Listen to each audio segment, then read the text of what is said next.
En realidad, en ese periodo de tiempo, en las formas en que se implementa la desaparición no afectó la explicación del fenómeno, ¿no? Pero históricamente se sostiene esto. En la siguiente gráfica, esta que tienen aquí, que presenta el número de detenciones y desapariciones agrupadas por año, se puede observar de manera clara el pico del fenómeno entre 1974 y 1978. Antes y después de esos años parecería que estamos ante un fenómeno menor y aislado, por los números. Pero también podríamos preguntarnos si estamos ante un fenómeno que se mantenga igual a sí mismo en el tiempo. ¿Qué pasó antes y después del momento en que las desapariciones alcanzaron su pico? ¿Por qué entre 1974 y 1978 se incrementaron las desapariciones? Y la pregunta más relevante, ¿es posible caracterizar de la misma manera las desapariciones en el tiempo y por lo tanto, o sea, en este periodo, y por lo tanto inscribirlas en una misma lógica de violencia?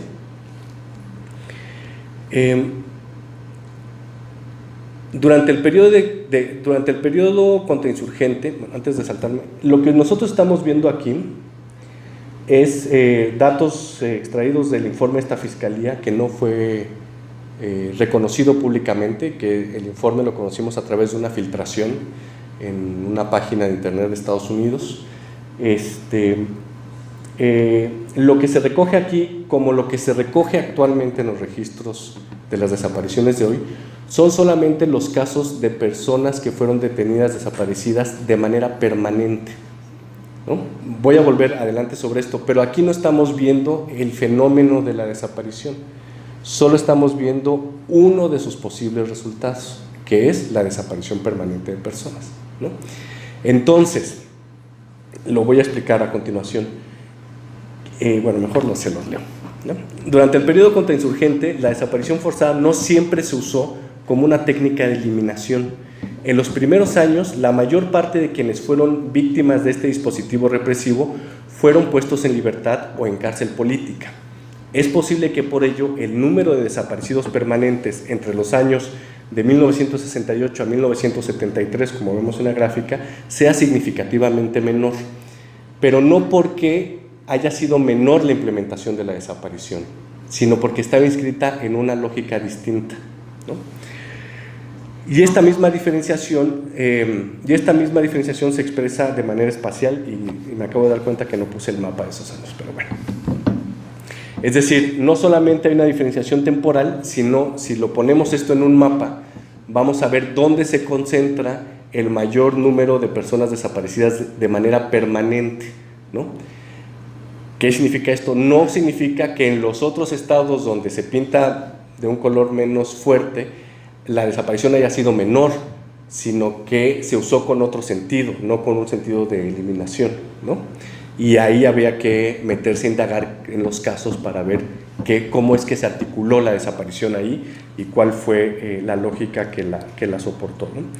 La implementación de la desaparición forzada por parte del Estado mexicano, fue a través de una estrategia diferencial y no homogénea.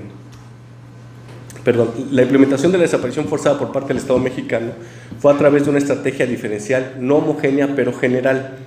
Es decir, lo que les acabo de decir, no se aplica de la misma manera a lo largo del tiempo, en todo el espacio, ni contra todos por igual, sino que se aplica de manera general, pero diferenciada, ¿no? O sea, es decir, es una lógica de violencia que aplica de manera general, pero de forma diferenciada. La perspectiva histórica cuestiona la insistencia en la idea de la presencia intermitente, pero de manera idéntica de la desaparición. Esto es, que así como la práctica de la desaparición de los años 40 no es la misma que bajo la lógica contrainsurgente, tampoco son idénticas ni en forma ni en sentido las detenciones, desapariciones forzadas actuales. Por ejemplo, la de los normalistas de Iguala, con las llevadas a cabo en los años 70 en el estado de Guerrero, ¿no? A través del análisis histórico y el contexto, no sé si me salté, a través del análisis histórico y el contraste de contextos es posible observar los usos y temporalidades de la desaparición. Esto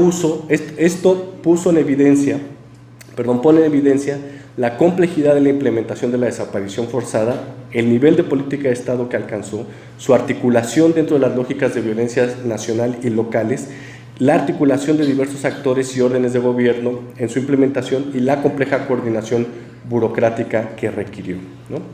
Esto por lo que toca al momento contrainsurgente, de la lógica de contrainsurgencia que se implementó entre los años 60 y 80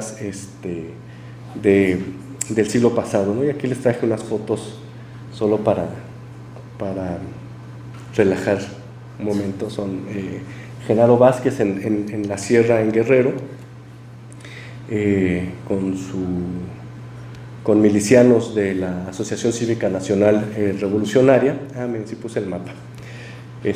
¿No? Es el mapa de la desaparición entre los años 60 y 80 del siglo pasado, y ahora vamos a ver cómo se pinta de manera muy distinta, ¿no? Bueno, entonces, esto que parece obvio y que generalmente está ausente de los análisis, es decir, la temporalidad es fundamental, ¿no? ¿En qué momento pasan las cosas? Incluso de un año a otro, ¿no? No estamos hablando de estas grandes temporalidades, ¿no? Sino de temporalidades muy cortas y que pueden decirnos o hablarnos de cambios en las lógicas de la desaparición. Lo vamos a ver más adelante, pero por ejemplo, si uno ve las gráficas de los números de personas, del registro de personas desaparecidas entre el 2006 y 2016, en realidad pareciera que la lógica de desaparición permanente comienza entre el 2013 y el 2015, no en 2006, ¿no? Ahí hay algo que pasa. En esos años ahí algo cambió. A nivel general, a nivel local podemos encontrar algunas diferencias, ¿no? Como el caso de Chihuahua y Tamaulipas, que claramente es de 2009 y 2010, por ejemplo, ¿no? Pero bueno, vamos a verlo.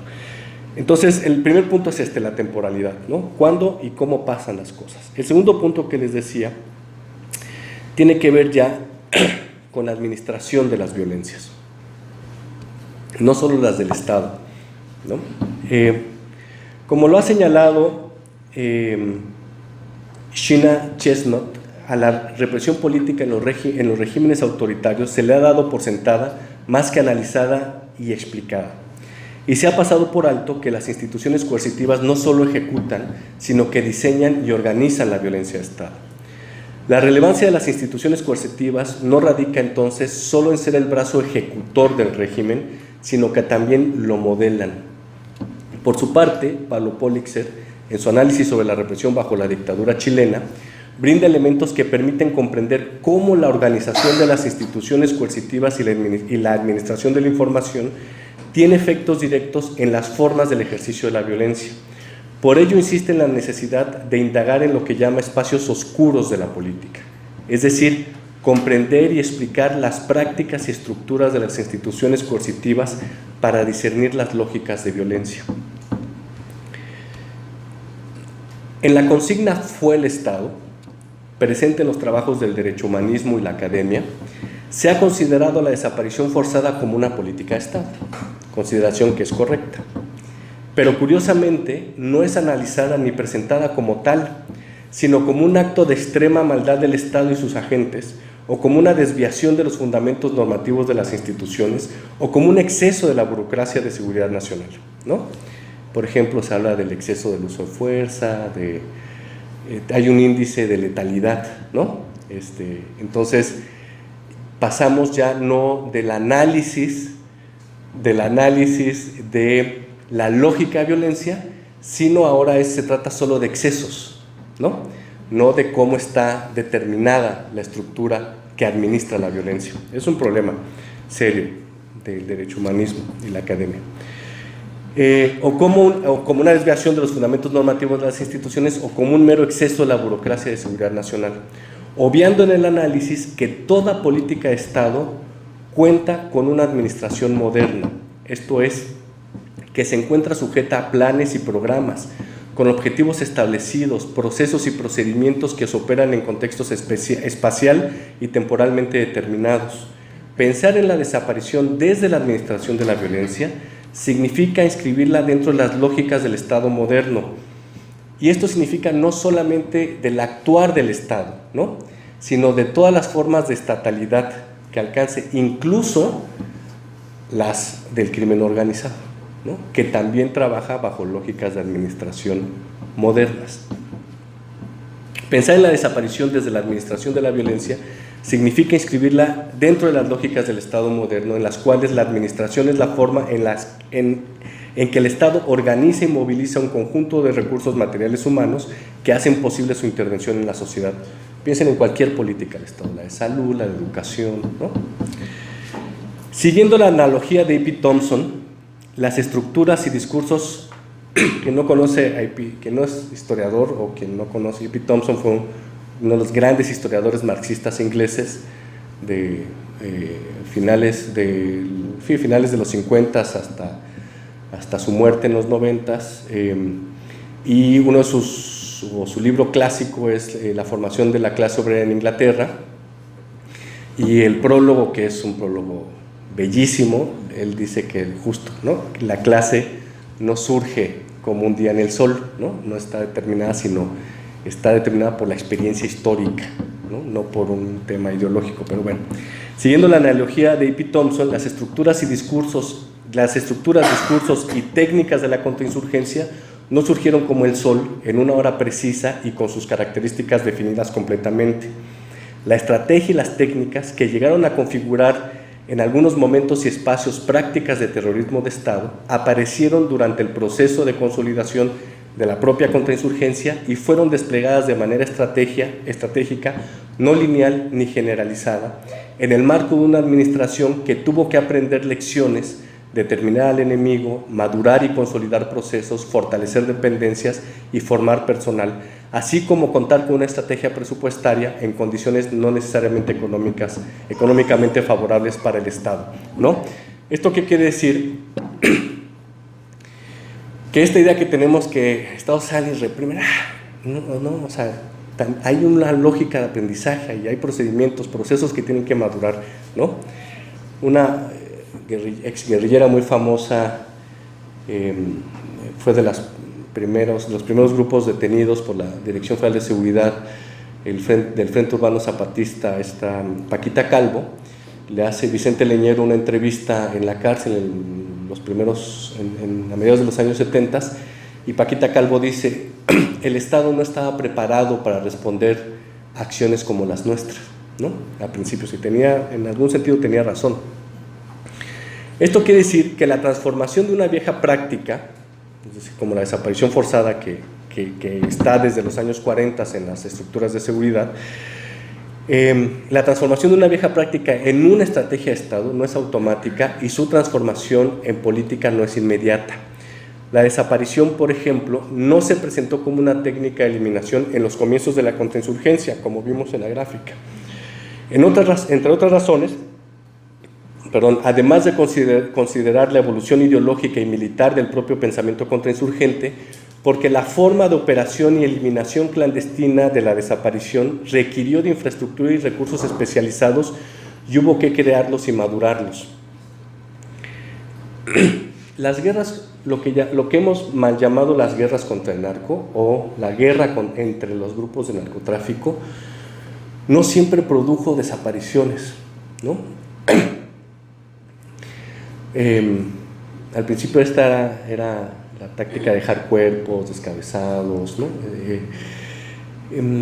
Y no solamente, y habría que pensar si eso tiene que ver, como ya hay muchos estudios que lo muestran, con una cierta cultura, significaciones, mensajes que se quieren mandar, el miedo que se quiere infundir, si tiene que ver con eso, o también tendrá que ver con que dentro de las propias estructuras criminales hubo que madurar la estructura y la infraestructura que pudiera soportar la desaparición masiva, ¿no? Desaparecer a una persona cuesta mucho,